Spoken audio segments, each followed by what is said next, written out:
It was good, beautiful people. Welcome back again to our YouTube channel. If you are new on this channel, kindly make sure to subscribe. Let's get conversative in the comment section. Share this video. Let it get to those 419 agents out there. Let this video get to those bad agents among the good ones. So let's say ever since Qatar was announced to hold the just ended World Cup, Qatar has since become like a jackpot, or I don't know, like a money tree to most agents. I don't know how to put it, but I think there are some agents up here in Qatar here who are fueling all this African agencies to take crazy amounts of money or to take exorbitant amounts of money. So in today's video, we are basically going to talk about how travel agencies in Ghana, not just Ghana, all around Africa, how they've been charging. Like, their service fees are just mind-blowing. It's just crazy. Sometimes when I sit down and I think about it, I'm like, what is going on? Do you necessarily need to? Because guess what? I spoke to one of the travel agencies. There was this guy that I spoke with, and for sure I'm not going to mention his name. Now, first of all, I know that this video that I'm doing is going to touch a lot of my agent friends that I have. Yeah, I know. But Charlie, this video is just for all of us out there, because Charlie, we've been crying for so long. I mean, for someone to walk up to you as you being an agent, and for them to ask you like, yo, can you help me? I want to travel out of Ghana, or I want to travel out of my country, and then you decide to help them. Now, put this in your head. Most of these people coming to you are less privileged people. And most of the amounts that you're asking them is just crazy. Just ask yourself, where are they going to get this money from? Shout out to Brakweku, yeah. He's an agent in Kumasi. So far, I've seen that, well, I don't know, but definitely he's one of the people that I've seen that they are taking like reasonable amount of money.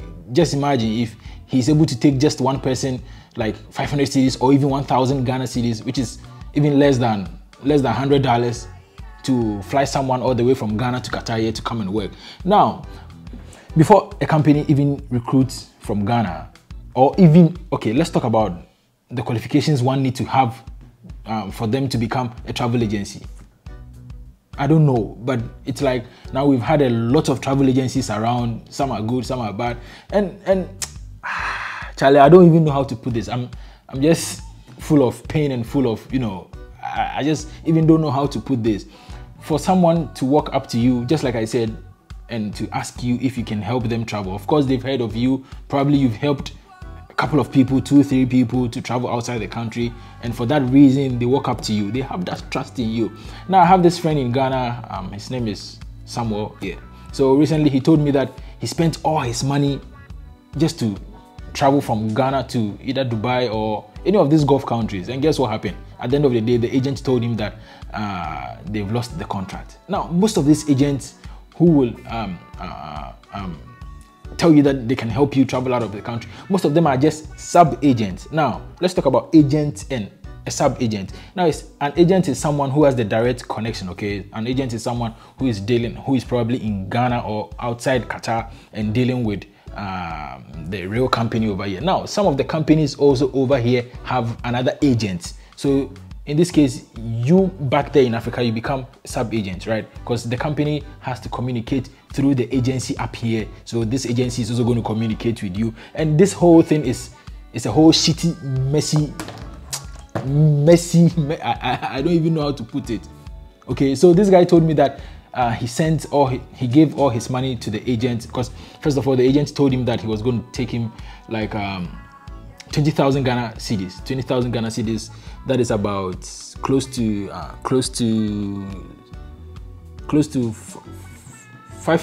6,000 reals. Yeah, close to 6,000 reals. And guess the kind of work he's coming to do here? He's coming to work as a security who is going to earn less than 2,000 reals. A security that is going to earn less than 2,000 reals, and you're charging him 6,000 reals for service fee. Why? Do you need to rip off everything that we are left with just for you to become rich? These are all thieves. And I feel like we've been tolerating them for so long. Listen, people out there, if you walk up to an agent and an agent tells you that they want to help you travel, or they have the resources to make you or to fly you all the way from your country or look for a job for you, and outside the country, ask them for the details of that company, confirm from that company if they are aware that this agent or this agency is charging this amount of money from you. I know it's going to be a difficult task, but please try and do that. Because listen, when I was coming here, my agent, yeah, I know, he's also maybe going to get upset that I'm saying this. For me, I saw the positive side of it, right? So I saw the positive side of it, that at least he's helping me to, you know, secure a job up here in Qatar, and he's also helping me to leave Qatar to leave Ghana to Qatar here. So now, when I got here, I realized that most of the people who were brought here by this same agent are not in good terms with the agent. So I reached out to them and I was like, yo bro, what's going on? Where are you going? Like, at least this agent helped you to come up here, so why are you upset with him? And they told me that when they got here, they realized the agent has been paid. Now listen, no agency in Africa, or I don't know wherever they might be located, but no agency is being paid for is being paid less than 100 riyal per head, like per each person. So just imagine if an agent or an agency is bringing like 20 people to Qatar here, each person is being paid off, like, yeah, because they are paying the agency back in Africa to recruit for them, and this agency is again going to charge you. Like, what sense does this make? What sense does this make? It doesn't sit well with me. I just sit down sometimes, I'm like, hey, and I know man must eat. Man must eat. This is a way of survival, but not this way. You don't need to rip off what someone has for your interest or for your selfish gain. It doesn't make sense. It doesn't make sense. And Ghana, I don't know how these people are becoming agents just by night. There are so many agencies back in Ghana, and I don't know how. I don't know how. I know there are a few good ones, which are also, you know, even with the few ones, they are charging crazy amount of money. Crazy. But for my agent, when he was bringing me here, luckily for me, I paid him half of the money. And when I got here, I paid the rest of the money. Now, when he was doing me this favor, he told me he didn't want to do it for me because he does same favors to people, and when they get here, they don't pay the half of the money. Just because when they get here, they get to learn the truth. They know that you are being paid off. Air tickets, accommodation, everything is paid off. But yet, you decide to take this crazy amount of money before the person gets here. Why? Why? And also with Qatar here, I know most of the companies over here are owned by the locals, and there is no way a local is going to ask you for money before they recruit you. If they want to recruit, they just recruit you from Ghana, or they recruit you from any part of Africa, and they can bring you here. They can buy their own ticket because the company is registered. Getting a ticket or getting a visa for you is just going to be in a jiffy. It's so easy. But then these agencies, they keep on lying to us. Oh, I'm going to give you this job, I'm going to give you that job, I'm going to give you this job. And at the end of the day, most of the people who are receiving like are receiving like 1,000 riyals back then were lied to. Because most of them, when I ask them, why are you upset with your agent? They'll be like, my agency told me that my salary is going to be like $1,000. And when I got here, it's 1,000 riyals. Why can't you just be transparent to people? I wish one day all of these bad agencies around will just go out of business. I'm not going to say all the agencies. I wish one day all these bad agencies will go out of business. No one will go to them. And I pray for that day to come. Because we are all crying, oh, Africa is a shithole, Africa is this, pardon my language, Africa is this, Africa is that. But yet again, you help to make it even worse. You help to make it worse. So there was this guy who reached out to me on Instagram, and that day I almost cried. So I took a screenshot of it and I posted it on my WhatsApp status. Most people were laughing, but others were actually very sad about that post. Because guess what this guy said? He said, bro, if you don't help me to leave this shithole, I'll do something and I'll later regret. For God knows, only God knows what's running through this guy's mind or this guy's head. Because for someone to tell you, if I don't leave this country, I might do something and I will later regret. For God knows what that person is going through. Already we are depressed. Things has never been easy. Right from infants, like right when we were born. Nothing, I don't know, if you were born with a silver spoon in your mouth, yeah, that's okay for you. but myself and some other people, we've never had it easy. So for us to fight our way up here,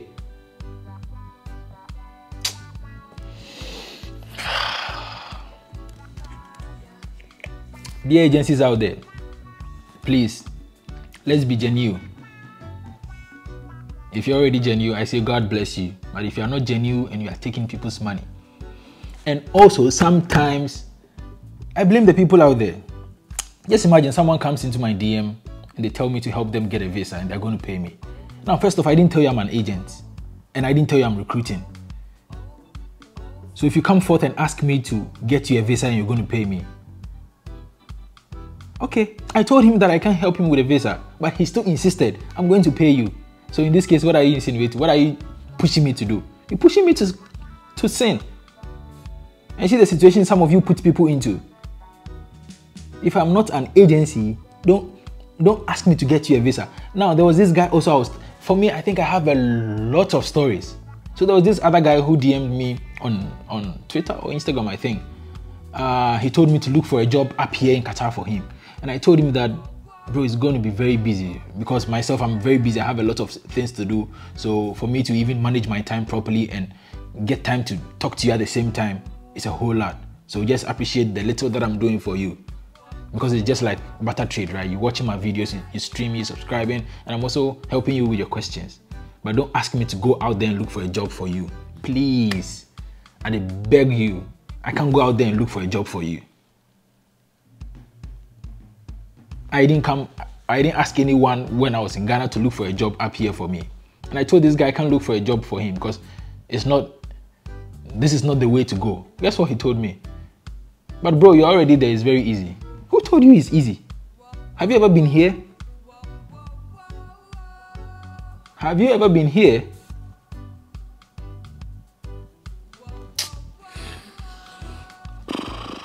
Anyways, this is just by the way. I didn't even plan to make this video, but anyways, it's out there. So for the agencies that are taking crazy amount of money, please,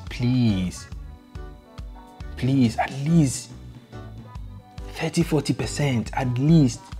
Just imagine someone has to pay 20,000. Hey, do you know how difficult it is to get 20,000 Ghana cedis now? So for someone to come to you and tell you that he or she wants to travel to Qatar, if you can say if you better give them, they go to Ghana. You think if it was so well with them, they'll be in Ghana? Oh, I mean, if it was so well with them, they would want to leave Ghana or they would want to leave their country. No, you never give them. It's never easy with them.